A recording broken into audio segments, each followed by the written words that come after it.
un à n, attention, hein, de 1 à n, d'accord? Ce n'est pas n plus 1, comme on l'a déjà dit plusieurs fois. De 1 à n, ça veut dire que je rentre dans la boucle n fois. Ça, en fait, ici, c'est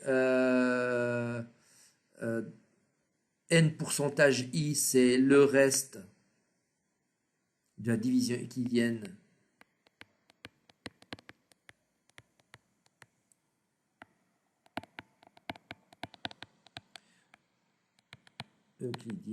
de justement n par i. Lorsqu'il est égal à 0, ça veut dire tout simplement que n est divisible par i, ou alors que i est un diviseur de n. Et donc ici, je lui demande de l'afficher. D'accord? Pour ce print, donc je lui demande d'afficher, justement, d'afficher i. Afficher i parce que i est un diviseur. D'accord? Il va afficher i. Sauf que ce programme, comme d'habitude, en informatique, on peut l'améliorer. Parce que je rentre trop de fois dans la boucle. Parce que je rentre, combien on a dit, n fois, ici. D'accord? Et ça, je ne vais pas vous donner la réponse, c'est à vous de chercher. On peut aller moins de 2 fois. Alors, c'est une question à la fois mathématique et informatique. Comment je peux modifier? C'est des petites questions qu'on peut très bien poser en contrôle. Hein. Comment je peux modifier ce code informatique pour rentrer dans la boucle moins de fois que n, tout simplement. D'accord? Des petites questions que vous pouvez trouver par vous-même. Hein, et donc après, modifier aussi le code pour pouvoir justement répondre à cette question. Voilà pour ce tuto.